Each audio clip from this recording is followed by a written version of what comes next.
Somos mais de 212 milhões de pessoas vivendo no Brasil. E mesmo sendo um país de tamanho continental, a maioria da população mora em uma pequena parte do território. A população está concentrada nas médias e grandes cidades, segundo os dados do Censo 2022. Mais da metade da população, mais precisamente 56%, está em apenas 5% dos municípios do país. Mais de 30% das pessoas vivem em apenas 48 municípios. São cidades com mais de 500 mil habitantes. Uma concentração que guarda relação direta com as mudanças climáticas. A nuvem cinza encobre Goiânia há semanas.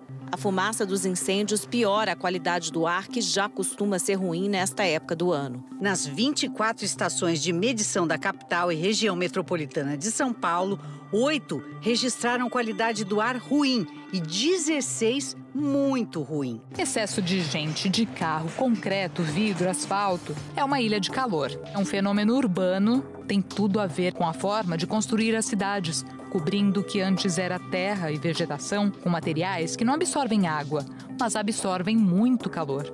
Rios e córregos foram estrangulados pelo concreto. É preciso agir para evitar que o solo fique cada vez mais impermeável. Mudanças que se voltam contra as próprias cidades.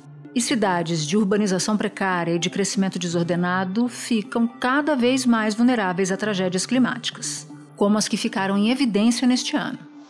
Tempestades cada vez mais fortes, deslizamentos que arrastam o que está pela frente. Medo e insegurança para quem vive em áreas de risco. O Rio Grande do Sul viveu incrédulo um mês de água e de terra destruída pela água. 2.848 cidades brasileiras e o Distrito Federal ficaram em alerta para baixa umidade relativa do ar entre 30% e 20%.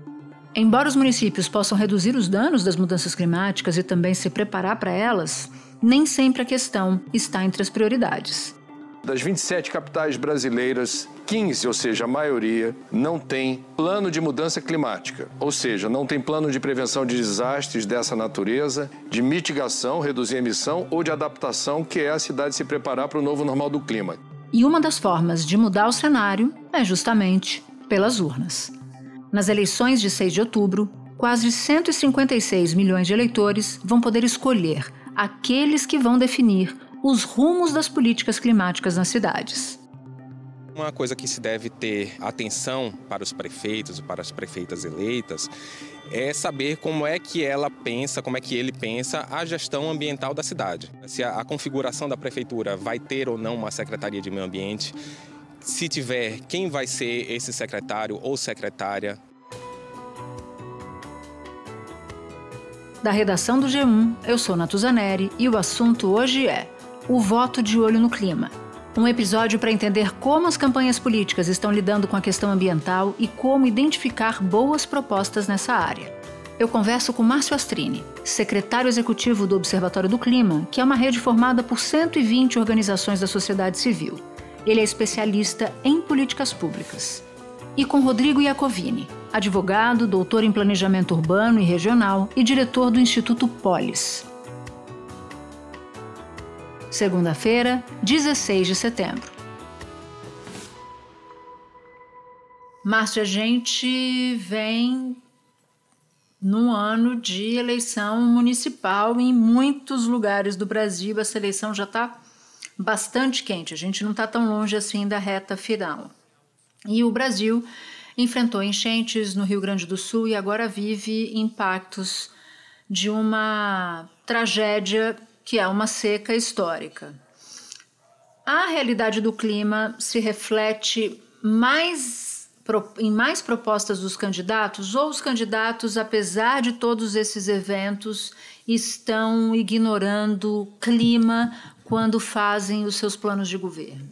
Olha, a gente tem uma característica muito importante na agenda de clima, porque os municípios, nem sempre, o gestor municipal, ele está à frente de oferecer soluções para o problema climático. Isso normalmente é feito mais a nível de país, mas ele recebe o problema. Quando você tem o problema da saúde, da seca, da enchente, do deslizamento de terras, isso daí normalmente vai precisar da assistência, da mobilização da máquina pública local. É aquele prefeito que vai ficar com todo o passivo que o clima pode trazer. Então, eles deveriam estar extremamente preocupados, né? Eu sempre digo que se tem um ator que vai sofrer junto com a população, ou pelo menos deveria sofrer junto com a população mais de perto, é realmente o prefeito. E a gente não vê isso refletido nas preocupações de campanha.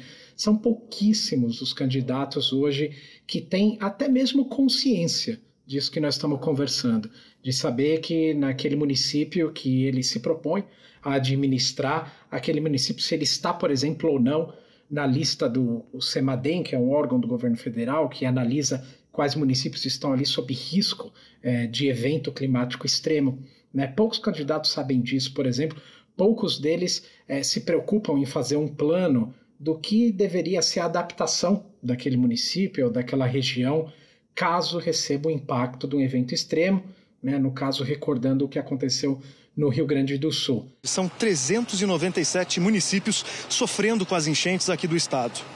Há mais de 48 mil pessoas em abrigos. Outras 156 mil pessoas estão desalojadas e 362 feridas, além das 90 mortes já confirmadas. Bombeiros e voluntários procuram por 131 desaparecidos. Há 60 abrigos em Porto Alegre, mas muitas pessoas ainda não sabem para onde vão. É uma situação desesperadora, quem tem que deixar a casa, a vida para trás, porque a água está tomando conta de tudo. Essas medidas de adaptação, essas medidas preventivas, às vezes são a diferença entre a vida e a morte das pessoas, e a diferença entre a pessoa perder a sua casa, o pouco que tem, né, e conseguir criar ali alguma forma de resistir a esses eventos. Portanto, deveria ser uma preocupação muito grande dos candidatos, deveria estar muito claro ali no programa que eles oferecem à população em busca de voto, mas o que a gente vê na maioria das vezes é que não estão preparados para isso. Tem um ponto aí que são as desigualdades no Brasil, né? A gente falava agora no começo que é muito difícil para as pessoas que vivem numa situação de pobreza muito aguda pensarem em ideias como mudanças climáticas, como democracia, porque o problema delas é tão maior, as alcança de tal maneira que tudo vira lateral além da própria sobrevivência, né? Que muitas vezes é muito difícil. Agora, a gente também sabe que as mudanças climáticas acentuam as desigualdades, então é uma coisa que se retroalimenta, né? Você vive num país desigual que está passando por eventos climáticos extremos e esses eventos climáticos extremos vão fazer com que a vida dessas pessoas que mais precisam piore. Então eu queria muito que você nos desse, Márcio, exemplo de como a população que tem menos é mais afetada por esses eventos climáticos extremos. Mudança climática, ela é uma espécie de máquina de gerar pobreza e desigualdade, ainda mais num país tão desigual como o Brasil. E por que isso? Porque quando a chuva vier e alagar tudo, quem vai perder a casa é quem está naquela área de risco, quem foi empurrado para as encostas, quem foi empurrado para uma área de várzea que o mercado imobiliário de alto padrão não vai ocupar, né? Quem vai ocupar ali é um assentamento urbano, quer dizer, porque a condição de vida daquelas pessoas é o que deu para arrumar de moradia para elas com um esforço próprio, muitas vezes. Então são essas pessoas que estão nas áreas de risco, são essas pessoas que vão perder a sua casa, que vão perder o pouco que tem quando não pagam com a própria vida. Quando uma seca extrema, ela afeta a produção de alimentos, por exemplo, o arroz que vai ficar mais caro na gôndola do supermercado vai pesar mais no bolso da população mais pobre. Quando não chove no Brasil e a gente não abastece ali as hidrelétricas, e as hidrelétricas mandam mais de 80% da energia que chega na nossa casa, quando essas hidrelétricas não estão abastecidas, a gente liga a chave das termoelétricas, que são mais poluentes e mais caras. E é aí que acontece a tarifa vermelha, a bandeira vermelha na conta de luz e, claro, atinge de forma muito maior o bolso daquela população mais desassistida. Então, o clima vai fazendo transformações que vão causando prejuízos econômicos e materiais para quem já pouco tem. E temos até medida disso, né? Nós temos algumas pesquisas, levantamentos, por exemplo, do Instituto Polis, que fica em São Paulo, que ele pegou algumas capitais como São Paulo e Recife e mostrou o seguinte, que você tem um volume, enfim, um percentual X de pessoas negras que compõem a população daquela cidade. Então, em São Paulo, vamos pegar um exemplo aqui, 38% da população paulista é formado por negros. Porém, nas áreas de risco climático, esse número aumenta para mais de 50%. Então, quer dizer, a crise do clima, além de ela prejudicar mais as populações pobres, ela também tem recorte racial e tem recorte de gênero, porque são as mulheres também que são mais afetadas nesses eventos extremos. Mesmo que numa campanha municipal ou na hora do voto, as pessoas vão lá comparecer na urna e não considerem no seu voto a questão climática, mesmo assim, os governantes têm obrigação de colocar esse item no topo de agenda das suas preocupações. Clima não precisa ser popular para ter ações de responsabilidade. A gente não pode esperar ele ser discutido no bar, ele ser discutido na reunião de família, está absolutamente na pauta e na ponta da língua de todo mundo para começar a tomar providência. Não é isso, né? Ela é uma pauta de responsabilidade, a gente precisa agir antecipadamente, porque cuidar do clima significa cuidar da vida das pessoas. E quais deveriam ser as prioridades dos prefeitos e dos próprios candidatos à prefeitura?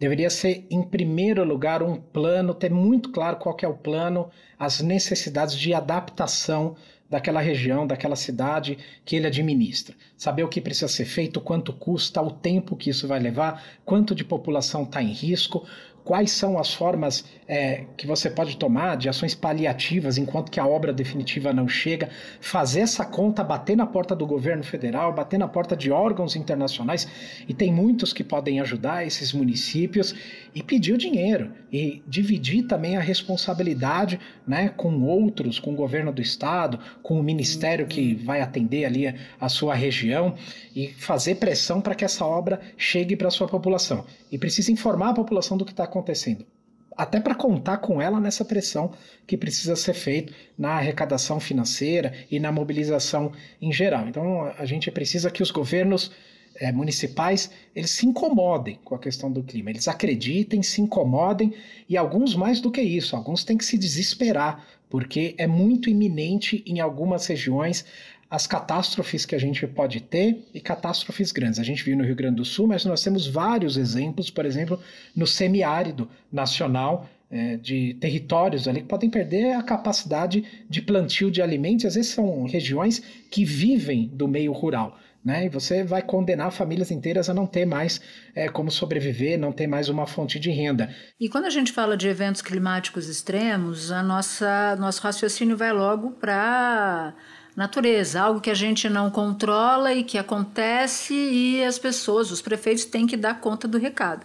Mas aqui não dá para a gente deixar de incluir as queimadas criminosas, porque elas agravam o problema climático, e ao agravar o problema climático, isso vai cobrar um preço de todos nós lá na frente. Não, exatamente. Você tem coisas que acontecem locais e que precisam ser resolvidas ali, né? Então, esse é o caso, por exemplo, da supressão de vegetação em áreas sensíveis, em áreas que criam resistência, inclusive, a eventos extremos. Ali naquela localidade isso não pode acontecer, né?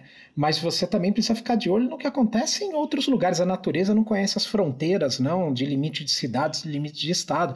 A gente está vendo a Amazônia queimar, e essa fumaça da Amazônia, ela atravessa milhares de quilômetros, e às vezes vai chover fumaça no sul do país, de uma árvore que queimou a milhares de quilômetros de distância. No Rio Grande do Sul teve, além da poluição, a chegada de uma frente fria. Isso está provocando um fenômeno muito incomum, a chuva escura. A gente viu em São Paulo o dia vira noite há alguns anos, né? Então, esses gestores municipais, eles também precisam cobrar a solução em mais alta escala, da União, né? Nós precisamos acabar com o desmatamento, precisamos acabar com o crime ambiental no Brasil. Não é mais possível que, diante de tudo que a gente está vivendo, nós tenhamos pessoas que cometem crimes para ter lucro individual, distribuir o prejuízo para o coletivo, para todos nós, para os nossos pulmões, para a economia do país, e essas pessoas ficarem impunes, né? Essas pessoas não terem sequer uma legislação que coloque elas em apuro. Hoje a pessoa não é pega, não é identificada, não é penalizada.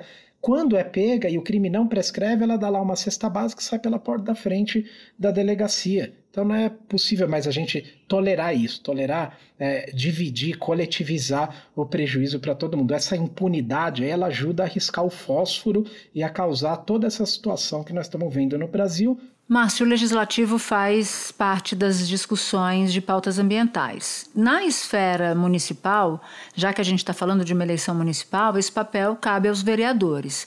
Como é que você avalia a maneira como o tema tem sido tratado nas câmaras de vereadores? Olha, em geral, Natuza, a gente tem pouca discussão para o lado bom desta agenda, né? Para você gerar soluções. Então a gente tem isso em vários exemplos. A gente tem, por exemplo, a questão do lixão, que você tem em muitas regiões, cidades, governos do estado, gestões compartilhadas desse tipo de situação, e que se prorroga eternamente o fim de lixões, que é algo que, enfim, causa um transtorno terrível, um problema de saúde pública, muitas vezes, além de piorar a qualidade do ar e, de maneira geral, o do clima. Nós temos planos diretores que são extremamente permissivos, em que você vai avançando a faixa urbana para cima de áreas de vegetação, que são áreas que ajudam, por exemplo, a você represar ali um rio, a você não ter um problema de enchente em uma área. É a engenharia da natureza que vai sendo destruída, porque você libera investimentos de imobiliários, então você vai construindo cada vez mais casas em áreas de risco, né? Ou em áreas que vão deixar a população mais vulnerável. Nós temos um problema terrível nas cidades e principalmente nos grandes centros urbanos de trânsito, de poluentes, né, por conta de carros. Então hoje nós temos verdadeiras avenidas de estacionamento em várias cidades, né, poluindo sem parar. A gente precisa investir muito mais em transporte público e começar a retirar esses veículos da rua, né? Ou pelo menos, numa fase bem inicial, você transformar o combustível que queima no motor desses veículos, principalmente nos veículos pesados, em ônibus e caminhão, em combustíveis mais limpos, que não gerem tanta poluição, porque nós vamos pegar agora a poluição que vem da Amazônia, você vai juntar com a poluição que vem do escapamento do carro, e isso vai sendo potencializado contra a saúde da população. A fumaça dos incêndios piora a qualidade do ar, que já costuma ser ruim nesta época do ano. 2.848 cidades brasileiras e o Distrito Federal ficaram em alerta para baixa umidade relativa do ar entre 30% e 20%. O ar com baixíssima umidade é agressivo para as nossas mucosas. E essa agressão gera, entre outros danos, sangramentos e, principalmente, baixa na nossa imunidade contra vírus, bactérias. Muitas partículas geradas, por exemplo, pelas queimadas, produzem alergia. E todas essas medidas, normalmente, elas têm prazos adiados, elas têm lobbies, inclusive, dentro da Câmara de Vereadores, contra a adoção de medidas para diminuir esses níveis de poluição, né? Então a gente vê muitas vezes, muitas câmaras, muitos vereadores, muitas câmaras de parlamentares locais, né, trabalhando a favor da poluição e não a favor da comunidade e da população. E com o Congresso Nacional não é nada diferente. Márcio, foi um prazer receber você aqui no assunto. Muito obrigada por nos conceder essa entrevista. Eu que agradeço muito, Natuza, e estou sempre à disposição. É sempre um prazer conversar com você. Espera um pouquinho que eu já volto para falar com Rodrigo Iacovini.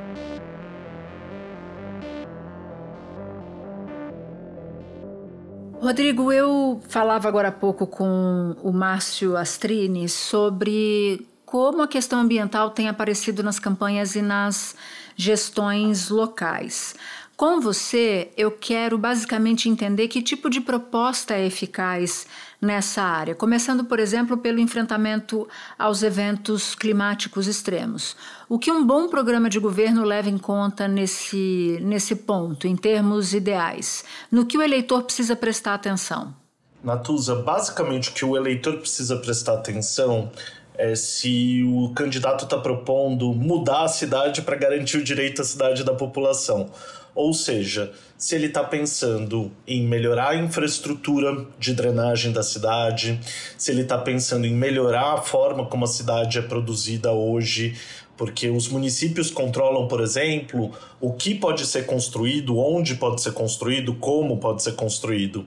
Então ele tem que pensar, por exemplo, se vai permitir maior permeabilidade do solo, para a água poder ser filtrada mais rápido em caso de grandes chuvas. Ele vai, por exemplo, dizer também sobre a questão da arborização, a preservação de áreas verdes, a constituição de novos parques. Então, tudo isso é algo que o eleitor tem que olhar se o seu candidato ou candidata está querendo promover. Tem já cidades com várias políticas que têm mostrado que são efetivas para tanto mitigar questões de ilhas de calor na cidade. Em várias partes do mundo, o concreto, o asfalto e a poluição do ar transformaram as grandes cidades em ilhas de calor. Nelas, as temperaturas são mais altas, há mais tempestades e o clima abafado prejudica a saúde. É possível amenizar os efeitos do aumento da temperatura, com o plantio de árvores e manutenção de jardins, paredes e coberturas verdes, preferência por cores claras e materiais que rebatem a luz do sol. Quanto também soluções baseadas na natureza, que também promovem um melhor uso dos espaços urbanos diante dos eventos extremos também. Tem também possibilidade, por exemplo, de instalação de hortas urbanas, que também melhoram a questão do calor, ao mesmo tempo que promovem a segurança alimentar da população. Então, o que as pessoas têm que ver é se, do ponto de vista da cidade, as propostas estão preocupadas com o meio ambiente e com a população, e não só em gerar uma nova economia para a cidade, o que, infelizmente, ainda é muito o tom, né, das candidaturas. Eu queria falar contigo sobre ações de prevenção, porque mais de 70% dos municípios brasileiros têm poucos instrumentos de prevenção, têm poucos instrumentos de gestão de risco ligados a enchentes, inundações, deslizamentos, realidades que são muito comuns, né, para o Brasil, não são de agora. E isso segundo o estudo Cidades Sustentáveis. Agora, como é que a gente identifica uma boa proposta nesse sentido? A gente identifica se o candidato, por exemplo, está querendo promover um plano de drenagem para a cidade, se ele está propondo mapear quais são as zonas de risco da cidade e promover junto à população planos comunitários de gestão de risco para que a população saiba como se comportar diante de eventos climáticos. Também tem uma ação que é básica para a prevenção e que é muito importante também, que é a manutenção, a limpeza urbana, principalmente de rios, principalmente de riachos e córregos. Então isso é uma coisa, por exemplo, que muitas vezes as prefeituras estão deixando de fazer, deixando de priorizar. Isso é importantíssimo.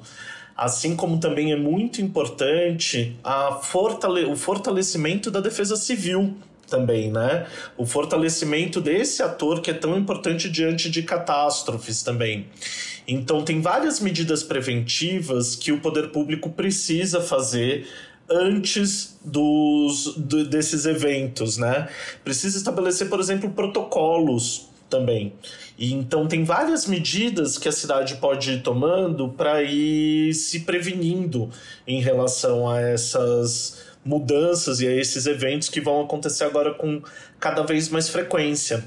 Uma delas, inclusive, é a gente destinar os imóveis que muitas vezes estão vazios, subutilizados, especulando em áreas centrais da cidade para a moradia da população. Porque, por exemplo, aqui no centro de São Paulo, a gente fez uma pesquisa no Instituto Polis essa semana que tem 87 mil domicílios vazios no centro da cidade de São Paulo. Além disso, tem mais de 2,5 milhões de metros quadrados que ainda não foram construídos e poderiam abrigar habitação de interesse social. Se a gente traz a população que está em área de risco para ocupar esses domicílios que estão vazios e conseguir morar aqui, elas estariam com menos medo à noite quando começa a chover. Então, se a gente desenvolvesse e usasse esses 200, que é um potencial de 200 mil imóveis, a gente conseguiria abrigar 91% da população que está em situação de risco hoje na capital. Isso também é uma medida de adaptação, isso também é uma medida de prevenção. Porque, inclusive, o que isso previne também é que no momento que você tem um evento extremo, você depois, o município, se ele não faz esse dever de casa, como eles não vêm fazendo, você gasta muito em reparação. Você gasta muito em ajudar essas famílias que perderam tudo. O sistema de saúde depois fica sobrecarregado com as vítimas dessas enchentes e deslizamentos. Então, a medida de adaptação climática ela é importante até porque ela é economicamente eficiente.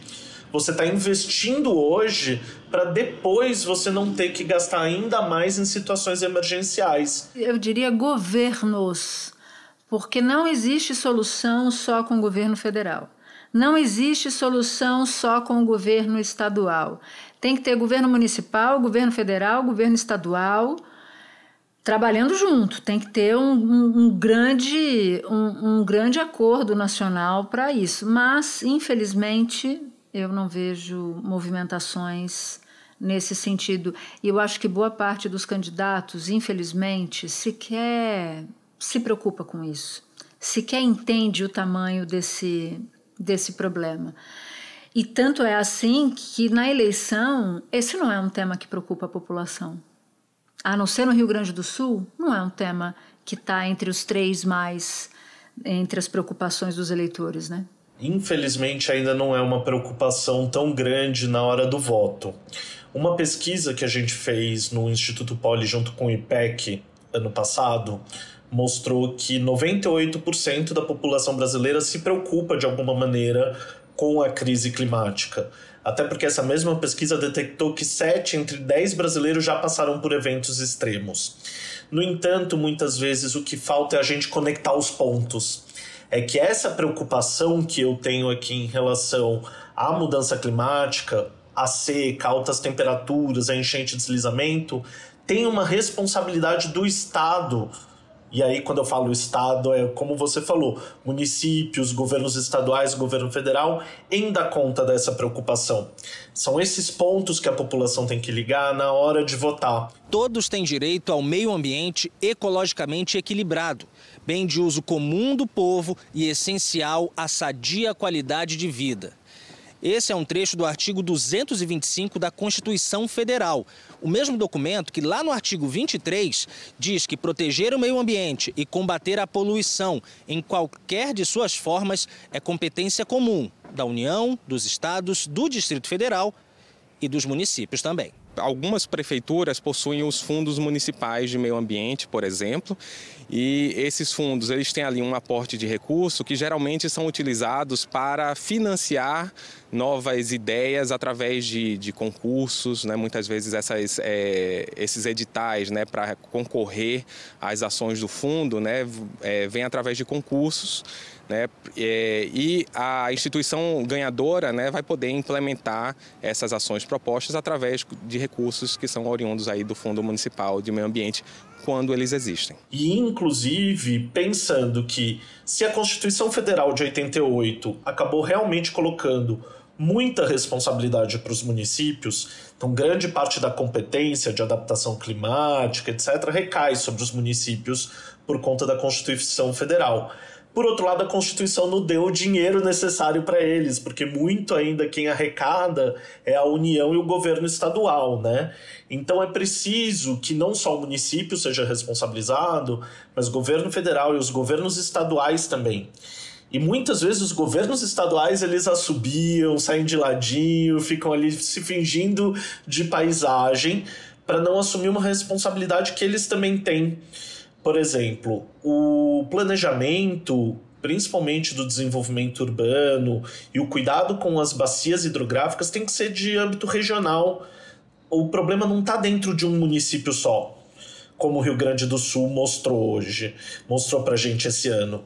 Então o governo estadual ele tem que articular os municípios também para se planejarem em conjunto, para que juntos construam soluções a nível regional. Senão, efetivamente, a gente vai continuar sem um planejamento do desenvolvimento urbano que seja adequado diante da nova realidade da crise climática. E, além disso, o governo estadual também tem um outro papel importantíssimo. Se a gente pensar que nós temos 5.570 municípios no Brasil, poucos desses têm capacidade institucional que um município como a cidade de São Paulo tem, por exemplo, para se planejar, para financiar medidas de adaptação. Então, o governo do estado tem um papel muito importante de articular esses municípios, de dar assessoria a esses municípios. Agora, a gente vive num país como o Brasil, cheio de desigualdades, cheio de problemas históricos, urbanização precária, falta de saneamento, isso para citar alguns dos inúmeros problemas que uma cidade, por exemplo, como São Paulo ou qualquer outra do Brasil tem. Como é que a gente pensa, nesse contexto mais amplo, a adaptação para enfrentar essa nova realidade climática e como as prefeituras e as câmaras de vereadores podem atuar nessa frente, já que as cidades são grandes poluidoras, né? Exato. A gente tem que pensar que se as cidades hoje estão no centro da crise climática, contribuindo, estima-se, com 75% das emissões de gás do efeito estufa, as cidades também têm que ser o centro da solução. Então é importante a gente pensar que dentro das cidades a gente tem 4 principais fontes de emissão dos gases do efeito estufa, como, por exemplo, energia, o transporte, a construção civil e a destinação de resíduos, do lixo que é produzido nas cidades. Então, os municípios, e aí, no caso, executivo e legislativo, tem que pensar, por exemplo, como reverter a forma de mobilidade das cidades hoje. Hoje, grande parte das cidades brasileiras ainda se move através do automóvel, a gasolina, a álcool e de ônibus, muitas vezes movido a diesel, ou seja, combustíveis fósseis. A gente precisa mudar essa matriz energética e a gente precisa priorizar principalmente transporte coletivo e também a mobilidade ativa, para que as pessoas se desloquem cada vez mais de bicicleta, a pé também, mas para isso precisa ter um calçado, uma cidade arborizada, uma cidade com ciclovia também, né? Então tudo isso precisa ser pensado na hora da crise climática por conta dos municípios, por exemplo. A gente tem também uma questão muito séria, que é a destinação de resíduos sólidos no município, né? Uma boa parte das emissões de gás do efeito estufa vem porque a gente não dá a destinação adequada para o lixo da gente, para o lixo de casa. O lixo orgânico, aquele resto de comida, resto de legumes e tal, ele precisa ser compostado. Os municípios precisam ter políticas municipais de compostagem, para que isso seja tratado de uma maneira que tanto não gere mais gás do efeito estufa, quanto também, por exemplo, pode gerar adubo para a agricultura urbana, para a agroecologia. Então esse é um exemplo também do que os municípios precisam fazer, precisam se preparar em relação a isso.